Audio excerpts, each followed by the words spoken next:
Hello aspirants, welcome to the comprehensive editorial analysis by IS Bhagat.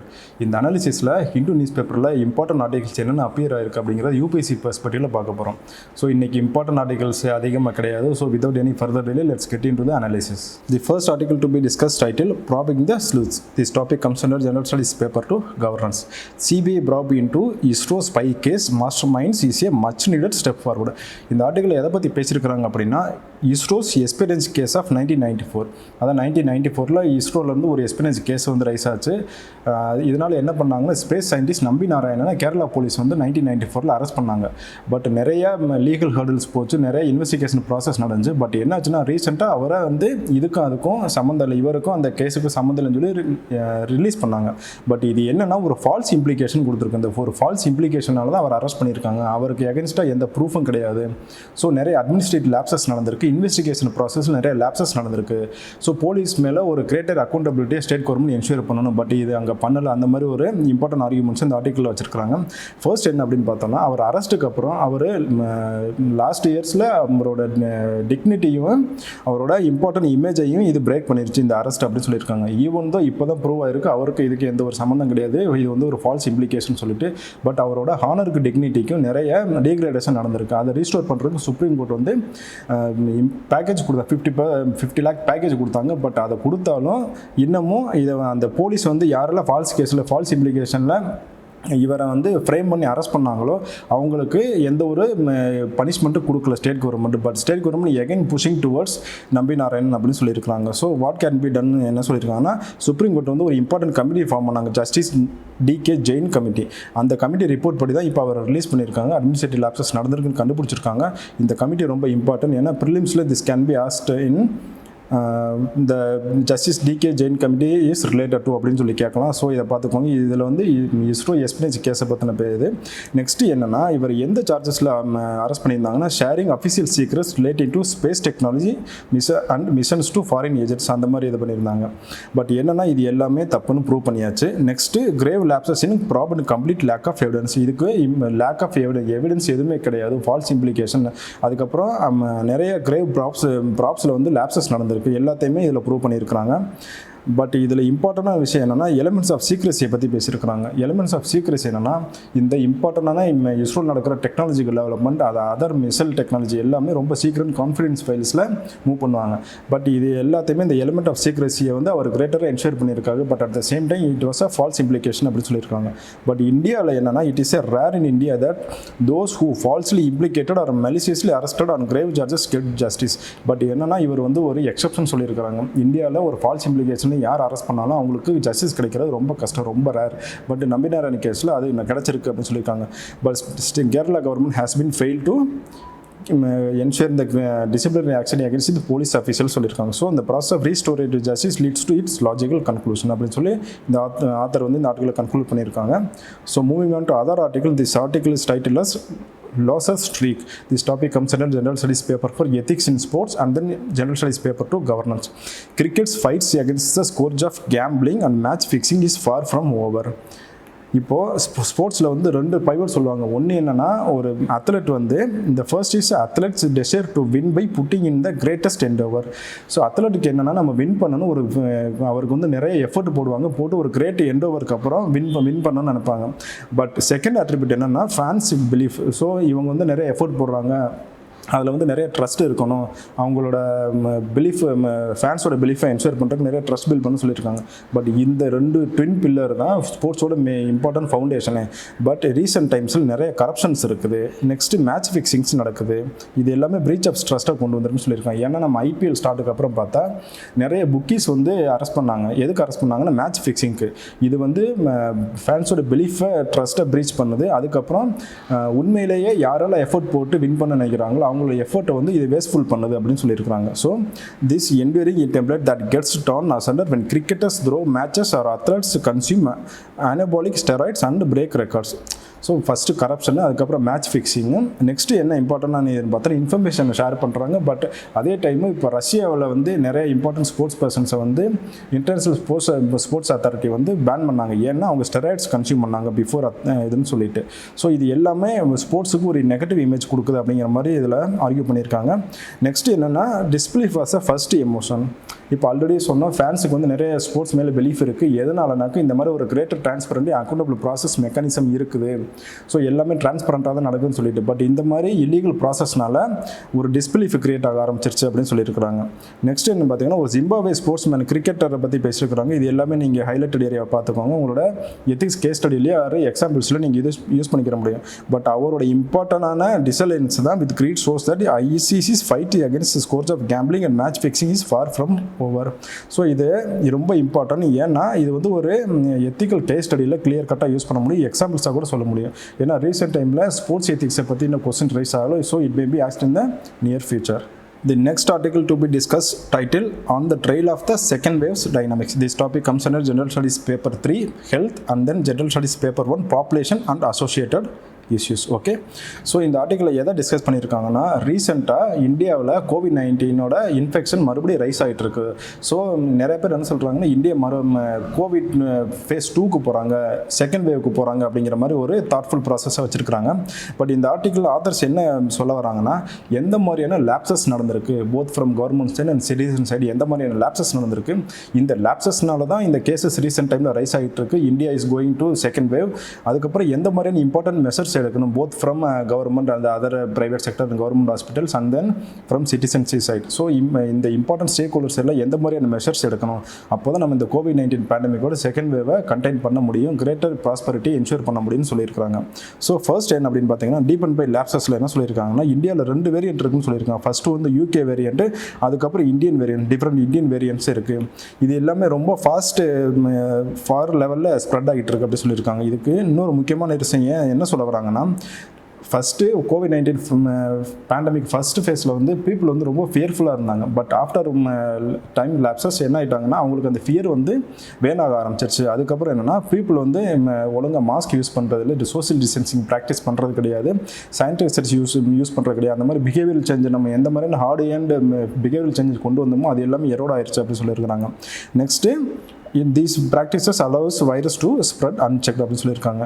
இதுக்கு என்னென்ன பண்ணணும்னு சொல்லியிருக்காங்க staying vigilant and achieving wide vaccination coverage and second wave could have been smaller or even averted. So நம்ம என்ன பண்ணணும்னா முன்னாடி பண்ண எல்லா ப்ராக்டிஸையும் மறுபடியும் ரிவர்ட் பண்ணி கொண்டு வரணும். But at the same time vaccination ப்ராசஸையும் ரொம்ப ஃபாஸ்ட் ஃபார்வர்டாக மாற்றணும் அப்படின்னு சொல்லியிருக்காங்க. ஸோ ஃபஸ்ட்டு இம்பார்ட்டண்டான காம்பவுண்ட் என்னென்னா vaccine hesitancy, policy hesitancy and for spreading virus mutants all added to the tempo of second wave. So these are the important reason. Vaccine hesitancy, policy hesitancy and fast spreading virus mutants இது எல்லாம் தான் ரொம்ப contribute பண்ணியிருக்கு இந்த second வேவ்க்கு அப்படி சொல்லியிருக்காங்க. Next என்னென்னா recent டைமில் இம்பார்ட்டன்ட் ஸ்டேட்ஸில் அசம்பிளி போல்ஸ் எலெக்ஷன் நடந்துச்சு. ஸோ அங்கே வந்து நிறைய எந்த சோஷியல் டிஸ்டன்சிங் ப்ராக்டிஸ் பண்ணி இது எல்லாமே வயலேட் பண்ணாங்க. பட் ரீசெண்டாக ஸ்கூல்ஸ் அண்ட் காலேஜஸ் ஓப்பன் பண்ணாங்க. அதை தான் சொல்கிறாங்க higher mobility and pre major opening of schools and colleges, அதுவும் இந்த வல்னரபிலிட்டி இன்க்ரீஸ் பண்ணியிருக்கு. இதனாலேயும் ஸ்ப்ரெட் அதிகமாக நடந்திருக்கு அப்படின்னு சொல்லியிருக்காங்க. ஸோ எந்த மாதிரியான ஸ்ட்ராட்டஜியை மெயின்டைன் பண்ணணும், வாட் ஸ்ட்ராட்டஜி ஆகன்னு சொல்லியிருக்காங்கன்னா golden rules of wearing mask, cuff etiquette and maintaining physical distancing, hand hygiene, avoiding crowds and pursue aggressive vaccination drive. So நம்ம ஆல்ரெடி ஃபஸ்ட்டு சொன்ன மாதிரி தான் இந்த மாதிரியான ஒரு ஸ்ட்ராட்டஜி மறுபடியும் ஃபாலோ பண்ணால் மட்டும்தான் நம்ம இந்த COVID-19 ஃபேஸ் 2 அதாவது செகண்ட் வேவை கண்டெயின் பண்ண முடியும் அப்படின்னு சொல்லியிருக்கிறாங்க. நெக்ஸ்ட் என்னென்னா எந்த மாதிரியான இம்பார்ட்டன்ட் இனிஷியேட்டிவ் எடுக்கணுமோ எங்கெல்லாம் மாஸ் க்ரௌடிங் இருக்கோ அங்கே ஃபுல்லாக கிரேட்டர் ரூல்ஸை கொண்டு வரணும். இதை ஃபுல்லாக இந்த பிஹேவியரல் சேஞ்சை கொண்டு வந்து இந்த இம்பார்ட்டன்ட் ரூல்ஸ் அதாவது mask wearing, sanitisation usage, social distancing இந்த ப்ராக்டிஸை என்ஷூர் பண்ணணும்னு சொல்லியிருக்காங்க.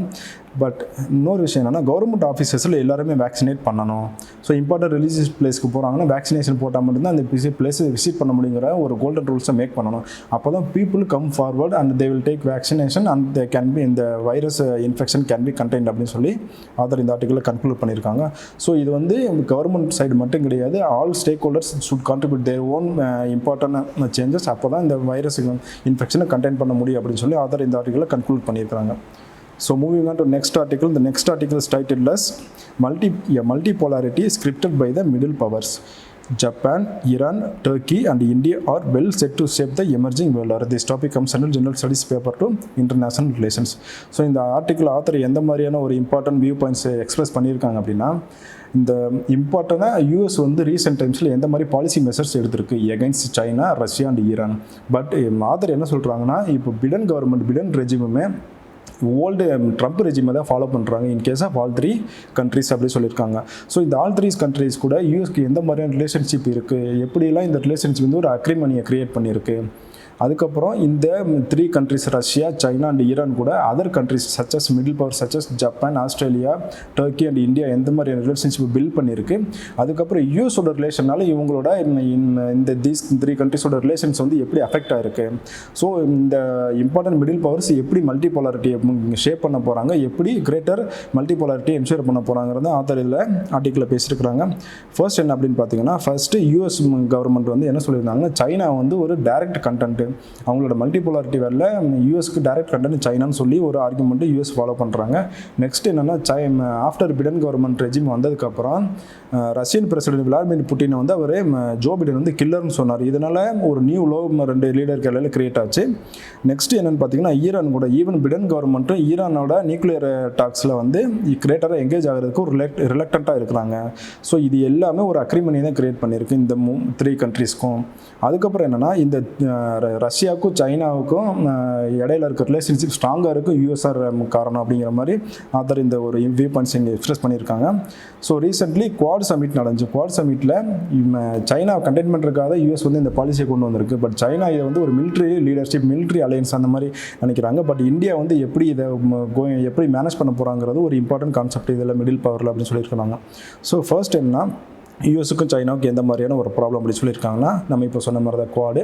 நெக்ஸ்ட் என்ன, trade war. And then US says that China is a direct contender of its world based order அப்படின்னு சொல்லியிருக்காங்க. நெக்ஸ்ட் ரஷ்யாவுக்கும் யூஎஸுக்கும் எந்த மாதிரியான ஒரு ரிலேஷன்ஷிப் வந்து ரொம்ப லோவாக இருக்குது அப்படின்னா, எந்தெந்த ஃபேக்டர்னாலனா 2014 வந்து உக்ரைன் அனெக்சேஷன் வந்து ரஷ்யா பண்ணுச்சு. அதுக்கு அந்த டைமில் யூஎஸ் வந்து யுக்ரைனுக்கு சப்போர்ட் பண்ணாங்க. நெக்ஸ்ட்டு 2016 நடந்த யூஎஸ் பிரசிடென்ஷியல் எலெக்ஷனில் ரஷ்யாவோட இன்வால்வ்மெண்ட் ரொம்ப அதிகமாக இருந்துச்சுன்னு சொல்லி ஒரு அலிகேஷன் இருக்குது. இதனால் என்ன ஆச்சுன்னா, இவங்க 2 பேருக்கு இருக்கிற ரிலேஷன் ரொம்ப லோ ஆயிடுச்சு. ஸோ ஆல்ரெடி யூஎஸுக்கும் சைனாவுக்கும் trade war and other important இஷ்யூஸ்னால டைரக்ட் கண்டென்ட்டாக மாறிட்டாங்க. அதுக்கப்புறம் யூஎஸுக்கும் ரஷ்யாவுக்கும் ஒரு ரிலேஷன் ரொம்ப லோவாக இருக்குது. இந்த 2 ரீசன்னால ரஷ்யாவும் சைனாவும் ஒன்றா பைலேட்டரல் ரிலேஷன்ஷிப்பில் கிரேட்டராக எங்கேஜ் ஆக ஆரம்பிச்சிட்டாங்க அப்படின்னு சொல்லியிருக்காங்க. ஸோ எந்தெந்த ஏரியாவில் கிரேட்டராக இன்வால்வ் ஆகிருக்காங்கன்னா, Eurasian Economic Union and sponsored by Russia and China's belt and road initiative. Russia வந்து சைனாவோட பெல்ட் அண்ட் ரோடு இனிஷியேட்டிவ்ல கிரேட்டர் இன்வால்வ்மெண்ட் கொடுக்குறாங்க. அந்த ரஷ்யாவோட யூரேஷியன் எக்கனாமிக் யூனியனில் சைனா ரொம்ப இன்வால்வ் ஆகிறாங்க. இவங்க 2 பேருமே கிரேட்டர் கோஆப்ரேஷன் நடந்திருக்கு அப்படின்னு சொல்லியிருக்காங்க. பட் என்னென்னா, இது எல்லாத்துக்குமே ஃபைனல் ஷேப் கொடுக்க போகிறது இந்த middle power such as Japan, Iran and Turkey and India அப்படின்னு சொல்லியிருக்கிறாங்க. பட் சைனாவும் ஜப்பானும் எந்த மாதிரியான ஒரு ரிலேஷன்ஷிப்பில் ஆல்ரெடி இருக்கிறாங்க. இந்தியாவுக்கும் ஜப்பானுக்கு எந்த ஒரு ரிலேஷன்ஷிப் இருக்குது. ஏன்னா ரீசெண்டாக இந்தியாவுக்கும் சைனாவுக்கும் பார்டர் கிரைசிஸ் நடந்துச்சு. இதனால என்னாச்சுன்னா ரிலேஷன்ஷிப் வந்து ரொம்ப லோவாக இருந்துச்சு. 2 கண்ட்ரீஸ்க்கு இடையில உள்ள கண்டென்சேஷன் அதிகமாக இருந்துச்சு. பட் ஆல்ரெடி ஜப்பானுக்கும் சைனாவுக்கும் இடையில இந்த சென்காக்கு டயாவ் ஐலாண்டு இம்பார்ட்டன்ட் டெரிட்டோரியல் இஷ்யூஸ் இருக்குது. ஆனால் இப்போ எப்படி சைனாவும் இந்தியாவும் பார்டர் கிரைசிஸ் நடந்தாலும் எக்கனாமிக் கோஆப்ரேஷனில் கிரேட்டர் என்கேஜ்மெண்ட்டில் இருக்கிறாங்களோ, அதே மாதிரி சைனாவும் ஜப்பானும் அவங்களுக்கு இடையில டெரிட்டோரியல் இஷ்யூஸ் இருந்தாலும் பட் எக்கனாமிக் சைடு அவங்க ரொம்ப ஸ்ட்ராங்காக இருக்காங்க அப்படிங்கிற மாதிரி சொல்லியிருக்கிறாங்க. ஸோ சைனாவுக்கு எந்த மாதிரியான ஒரு வியூ பாயிண்ட் கிரியேட் ஆயிருக்குன்னா, எக்கனாமிக்காக கிரேட்டராக கோஆப்ரேட் ஆயிருக்கனால இவங்க யூஎஸ் கூட கிரேட்டர் அலைன் ஆக முடியாது. But at the same time இந்த குவாட் குரூப்பிங்கில் China and India also member. But இந்த குவாட் மீட்டிங் வந்து எல்லாமே இந்தோ பசிபிக் ரீஜனாக நடக்குது. பட் 3500 கிலோமீட்டருக்கு அந்த பக்கம் இருக்கிற யூஎஸ் வந்து டைரெக்டாக சைனாவை இந்த குவாட் மீட்டிங்னால சேலஞ்ச் பண்ண முடியாது. அந்த மாதிரி ஒரு வியூ பாயிண்ட் இருக்குது. ஸோ சைனா வந்து இவங்க கூட கிரேட்டராக எங்கேஜ் ஆக ஆரம்பிச்சிருக்காங்கன்னு சொல்லியிருக்கிறாங்க. So moving on to other areas என்னன்னு பார்த்தீங்கன்னா, அடுத்து டர்க்கி அண்ட் ஈரானை பற்றி பேசியிருக்கிறாங்க. ஃபஸ்ட்டு ரிலக்டன்ட் அலைஸில் ஜப்பானை பற்றி பேசியிருக்கிறாங்க. ஜப்பானில் வந்து அவங்களுக்கு சைனாவுக்கும் ஜப்பானுக்கும் டெரிட்டோரியல் இஷ்யூஸ் இருக்குது. பட் இம்பார்ட்டண்டாக எந்த விஷயத்தை பார்த்தோம்னா, greater cooperation in economy. So 24% of Japanese imports came from India. So nearly quarter of the import. அந்த 19% of its export went to China. So இதுலேயே நமக்கு தெரியும் கிரேட்டர் எக்கனாமிக் கோஆப்ரேஷன் ட்ரேட் நடந்துகிட்டு இருக்குன்னு. பட் என்னென்னா, ஜப்பானோட செக்யூரிட்டி இன்ட்ரெஸ்ட் எல்லாமே USI base பண்ணி தான் இருக்குது. ஏன்னா ஆஃப்டர் செகண்ட் வேர்ல்டு வார் ஜப்பானுக்கு ஒரு செக்யூரிட்டிக்கு ஒரு ஆர்மி கிடையாது, எல்லாமே யூஎஸ் தான் பார்த்துக்கிட்டு இருக்கிறாங்க. ஸோ என்ன தான் அவங்களுக்குள்ள செக்யூரிட்டி 1951 வந்து அவங்க எங்கேஜ் ஆயிருந்தாலும் ஜப்பான் வந்து செக்யூரிட்டி வைஸாக யூஎஸ் கூட எங்கேஜ் ஆக முடியும், பட் எக்கனாமிக் வைஸாக ட்ரேட் வைஸாக சைனா கூட தான் ஸ்ட்ராங் ரிலேஷன்ஷிப்பில் இருக்க முடியும்னு ஆதர் சொல்லியிருக்கிறாங்க. நெக்ஸ்ட்டு என்னென்னு பார்த்தோன்னா இந்தியாவுக்கும் சைனாவுக்கும் எந்த மாதிரியான ஒரு ரிலேஷன்ஷிப் இருக்குது, அதே மாதிரி தான் நம்ம ஆல்ரெடி பேசின மாதிரி தான் இது same with Japan and China. So South Asian ரீஜனில் சைனா வந்து ஒரு அசர்ட்டிவ் பவராக இருக்கிறாங்க, but India is only content that can challenge China's role in Asian country அந்த மாதிரி சொல்லியிருக்காங்க. So next moving on to other ஏரியாஸ்னு பார்த்தோன்னா ஈரானில் ஆஃப்டர் யூஎஸோட சாங்ஷனால் என்ன ஆச்சுன்னா எக்கனாமி ரொம்ப கான்ட்ராக்ஷன் நடந்துச்சு. பட் என்னென்னா அந்த டைமில் ரஷ்யா கூட கிரேட்டராக கோஆப்ரேட் பண்ண ஆரம்பித்தாங்க. ஏன்னா டைரக்ட் கண்டெண்டர் வந்து சைனாவும் ரஷ்யாவும் direct contender to US. So யூஎஸை சேலஞ்ச் பண்ணணும், ஈரானோட எக்கனாமியை ரிவைவ் பண்ணணும் அப்படின்னா சைனாவோட கிரேட்டர் எக்கனாமிக் ட்ரேட் நடக்கணும், பொலிட்டிக்கலாக ரஷ்யாவோட சப்போர்ட் இருக்கணும்னு சொல்லிட்டு அந்த சைடு மூவ் ஆக ஆரம்பிச்சிட்டாங்க அப்படின்னு சொல்லியிருக்கிறாங்க. நெக்ஸ்ட்டு டர்க்கியை பற்றி பேசியிருக்கிறாங்க. டர்க்கி வந்து ஆல்ரெடி நேட்டோவில் வந்து ஒரு இம்பார்ட்டன்ட் மெம்பர், நேட்டோ மெம்பராக இருக்கிறாங்க. பட் என்னென்னா ரீசெண்ட் டைமில் அவங்களுக்கு இந்த நியோ ஓட்டோமனிசம் ஒரு கான்செப்ட் கொண்டு வந்திருக்கிறாங்க டர்க்கியில். அந்த இது பேஸ் படி பார்த்தா யூஎஸ் கூட நேட்டோவில் அலையன்ஸாக இருந்தாலும் ரீசெண்ட் டைம்ஸில் ரஷ்யாவோட எமர்ஜென்சி அந்த ரீஜன் அதிகமாக இருக்குன்னு, ஏன்னா ஆல்ரெடி உக்ரைனில் வந்து அனெக்சேஷன் பண்ணிட்டாங்க, அவங்களோட அசெட்டிவ்னஸ் அதிகமாகிட்டு இருக்கு, சைனா வந்து ஒரு இம்பார்ட்டன்ட் எக்கனாமிக் பவராக மாறிக்கிட்டு இருக்கிறாங்க. ஸோ இவங்க கூட நம்ம கிரேட்டராக எங்கேஜ் ஆகணும் அப்படிங்கிறது சொல்லியிருக்காங்க. So Ottoman Empire has been achieved through a steady distance itself from Western partners and increasing geopolitical, military and economic alignment with Russia and China. So பொலிட்டிக்கலாக அவங்க கூட லெஃப்ட்டில் அலைன் ஆயிருந்த வெஸ்ட்டில் அலைன் ஆகிருந்தவங்க மறுபடியும் இந்த சைடு வந்துட்டு இருக்காங்கன்னு சொல்லியிருக்காங்க. ஸோ இந்த நியூ ஏசியா இனிஷியேட்டிவில் இந்த மிடில் பவர் தான் they are going to play greater important role. அப்போ தான் இந்த மல்டிபோலாரிட்டி இவங்க கொண்டு வர முடியும் அப்படின்னு சொல்லியிருக்கிறாங்க. ஸோ யூஎஸ் டாமினேட்டட் மல்டிலேட்ரல் வேர்ல்டை வந்து இவங்க டாமினேட் பண்ணி இவங்களோட அசெட்டிவ்னஸும் கொண்டு வர முடியும் சொல்லியிருக்காங்க. So strategic autonomy defined by flexible partnership with freedom to shape alliance to suit specific interest at different times. அதை தான் இந்த மிடில் பவர்ஸ் பண்ணிட்டு இருக்காங்க. So these 4 middle powers will thus make multipolarity rather than a new cold war the defining characteristic of emerging global order. So சைனாவுக்கும் யூஎஸ்க்கும் இடையில இந்த மாதிரி நியூ கோல்டு வார் மாதிரி ஒரு இம்பார்ட்டண்டான இஷ்யூ போயிட்டுருக்கு. பட் இந்த மல்டிபோலாரிட்டி அந்த நியூ கோல்டு வாரை அப்போஸ் பண்ணி மல்டிபோலாரிட்டி இன்ஷூர் பண்ணுறதுக்கு இந்த 4 மிடில் பவர்ஸ் தான் கிரேட்டர் ரோல் ப்ளே பண்ணணும் அப்படின்னு சொல்லி ஆத்தர் இதை கன்க்ளூட் பண்ணியிருக்காங்க. The next article to be discuss title how can India contain the second wave. இந்த ஆர்டிகிளில் எக்ஸாம்ஸ் ஓரியன்டாக எதுவுமே கிடையாது, இந்த ஹைலைட்டட் ஏரியா மட்டும் பார்த்துக்கோங்க. ஏன்னா எக்ஸாமில் டேரெக்டாக இந்த செகண்ட் வேவ் பற்றி எந்த கொஸ்டினும் ரைஸ் பண்ண போகிறது கிடையாது. So please go through all these highlighted area. So moving on to next article. The next article is title as lessons from the first wave. So lessons from the first wave. This topic comes under General Studies paper 3 economy and then General Studies paper 2 social justice. இந்த ஆர்டிக்கில் எந்த மாதிரியான ஒரு view points author express பண்ணியிருக்காங்கன்னா first வேவில் எந்த மாதிரியான ஒரு economic contraction இருந்துச்சு, அந்த எக்கனாமிக் கான்ட்ராக்ஷனால் எந்த மாதிரியான சோசியல் இம்ப்ளிகேஷன்ஸ் இருந்துச்சு, சொசைட்டியில் எந்த மாதிரியான ஒரு இன்இக்வாலிட்டி வைடன் ஆச்சு, யாரெல்லாம் அஃபெக்ட் ஆனாங்க, எக்கனாமியில் பர்டிகுலராக எக்கனாமியிலுமே எந்த மாதிரியான செக்டர்ஸ் வந்து அஃபெக்ட் ஆச்சு. பட் இந்த செகண்ட் வேவ் ரைஸ் ஆகிறதுனால எந்த மாதிரியான ஒரு மெஷர்ஸை எடுக்கணும், எந்த மாதிரியான இம்பார்ட்டண்டான இண்டஸ்ட்ரியல் ஆக்டிவிட்டியை பூஸ்ட் பண்ணணும், பீப்புளோட டிமாண்டை எப்படி இம்ப்ரூவ் பண்ணணும், அதுக்கு எந்த மாதிரியான கேஷ் ட்ரான்ஸ்ஃபர் நம்ம பாலிசி எடுக்கணும், அந்த மாதிரி இந்த ஆர்டிகிள் பேசியிருக்கிறாங்க. First introducing even partial lockdowns again will widen economic and social inequalities. Already first வேவ்னால என்ன ஆச்சுன்னா இந்த சோசியல் அண்ட் எக்கனாமிக் இன்இக்வாலிட்டி ரொம்ப ரைஸாக இருக்குது. ஏன்னா ஈவன் ஃபர்ஸ்ட் வேவ் டைமில் பார்த்தா நம்ம இந்தியாவில் வந்து இந்த wealth of our billionaires increased by 35% even during COVID-19 pandemic. 35% அந்த டைமில் கூட இன்க்ரீஸ் ஆகிருக்கு. பட் என்னென்னா அந்த இன்ஃபார்மல் செக்டரில் இருக்கிறவங்களோ எம்எஸ்எம்இயில் இருக்கிறவங்களோ இவங்க டெய்லி வேஜ் ஏர்னர்ஸ் எல்லாருமே அவங்கள எம்ப்ளாய்மெண்ட்டை லூஸ் பண்ணாங்க. அதுக்கப்புறம் மாஸ் எக்ஸோடஸ் வந்து மைக்ரேண்ட் ஒர்க்கர்ஸ் வந்து அவங்களோட நேட்டிவ் பிளேஸுக்கு போனாங்க. ஸோ இது எல்லாமே பார்த்தா நம்ம ப்ரீவியஸ் டிஸ்கஷனில் பார்த்துருக்கோம். நியாய் ஸ்கீம்னு ஒரு ஸ்கீம் கொண்டு வந்திருந்தாங்க. So 6,000 per annum 6,000 per month per householdனு சொல்லியிருந்தாங்க. ஸோ இந்த மாதிரியான ஒரு ஸ்கீம் நம்ம இம்ப்ளிமெண்ட் பண்ணியிருந்தால் இந்த மாஸ் எக்ஸோடஸ் இருந்திருக்காது, பீப்புளுக்கு அவங்களோட லைவ்லிஹுட் என்ஷூர் பண்ணியிருக்க முடியும். இந்த மாதிரியான ஒரு இம்பார்ட்டன்ட் இவ்வளோ பெரிய வைடன் கேப் இன்இக்வாலிட்டி இந்தியாவில் ரைஸ் ஆயிருக்கான்னு சொல்லியிருக்காங்க. Even in previous discussion we have seen that nearly 75 million people வந்து மறுபடியும் பிலோ பாவர்ட்டி லைனுக்கு அந்த டிராஃபிக்கில் போயிட்டாங்க இந்த மாதிரியான லைவ்லிஹுட் இஷ்யூஸ்னால. So already greater economic inequality அந்த கேப் வைடன் ஆயிடுச்சு. அந்த கிரேட்டர் எக்கனாமிக் இன்இக்வாலிட்டியே அந்த கேப்பை சோசியல் இன்இக்வாலிட்டி வைடன் பண்ணியிருக்கு அப்படின்னு சொல்லியிருக்காங்க. ஸோ ஃபர்ஸ்ட் என்ன சொல்கிறாங்க, India second COVID-19 wave is more virulent than first one. Many states have restarted enforcing shutdowns of various scales. Unfortunately, large-scale political, social, and religious events are still being held and rendering these restrictions meaningless. So ரீசெண்டாக assembly poles நிறையா நடந்துச்சு important ஸ்டேட்ஸில். அந்த ஸ்டேட்ஸில் எல்லாருமே பார்த்தா இந்த மாதிரியான எதுவுமே large scale எதுவுமே மெஷர்ஸ் எதுவுமே பண்ணது கிடையாது. Social distancing practice violated mass. So mass people வந்து வயலேட் பண்ணாங்க. ஈவன் இப்போ உத்தரகண்டில் ரீசெண்டாக ஹரித்வாரில் நடந்த கும்பமேளாலையும் இந்த மாதிரியான ப்ராக்டிஸ் எதுவும் அவங்க என்ஷூர் பண்ணலை. ஸோ இதனால் என்னாச்சுன்னா இந்த மாதிரி மாஸ் ஈவெண்ட்ஸில் எதையும் கண்ட்ரோல் பண்ணாமல் விட்டுட்டு லோக்கலைஸ்டு லாக்டவுனால் இது லோக்கலைஸ்ட் லாக்டவுன் கொண்டு வந்தோம்னா இது வந்து ஒரு மீனிங்லெஸ்ஸாக தான் இருக்கும் அப்படின்னு சொல்லியிருக்கிறாங்க. ஸோ இன்டர்நேஷனல் மானிட்டரி ஃபண்ட் வந்து ஒரு இம்பார்ட்டன்ட் டேட்டா ரிலீஸ் பண்ணியிருந்தாங்க. இந்த 2021 ஃபினான்ஷியல் இயர் 2021க்கு இந்தியாவோட எக்கனாமிக் growth வந்து 12.5% இருக்குது அப்படி சொல்லிட்டு. பட் இந்த மாதிரி லோக்கலைஸ்ட் லாக்டவுனால் மறுபடியும் இண்டஸ்ட்ரீஸ் வந்து க்ளோஸ் பண்ணுவாங்க, சர்வீஸ் செக்டர் வந்து அஃபெக்ட் ஆகும். இந்த எக்கனாமிக் கான்ட்ராக்ஷன் மறுபடியும் இருக்குது. இந்த 12.5% நம்ம அட்டெயின் பண்ணுறது கொஞ்சம் கஷ்டமாக இருக்கும். பட் அதுக்கு எந்த மாதிரியான மெஷர்ஸ் எடுக்கணும்னு சொல்லியிருக்காங்க. ஃபர்ஸ்ட், இந்த pandemic decimated the informal MSME sector pushed 75 million Indians into poverty. Next, meanwhile, a few among us, especially in white collar sectors like IT, consulting and financial services could stay in the safety of our homes. நம்ம even அந்த COVID-19 பேண்டமிக்கில் பார்த்தா இந்த white collar jobs அந்த blue collar jobs அவங்க எல்லாருமே work from home பண்ணியிருந்தாங்க. But இதனால் என்ன ஆச்சுன்னா அவங்களுக்கு எம்ப்ளாய்மெண்ட்டும் லூஸ் ஆகலை. But at the same time they receive their salary. So livelihood ensure பண்ண முடிஞ்சு. பட் MSMEயில் இன்ஃபார்மல் செக்டரில் இருந்து எல்லாருமே எம்ப்ளாய்மெண்ட் போனதுனால அவங்க எல்லாருமே மாஸ் எக்ஸோடஸில் இருந்தாங்க. ஸோ இதுவே ஒரு இந்த எக்கனாமிக் செக்டர்லேயே ஒரு இன்இக்வாலிட்டி வந்து சோசியல் செக்டராக மாறிடுச்சு அப்படின்னு சொல்லியிருக்காங்க. So COVID-19 pandemic has affected the least affluent the most.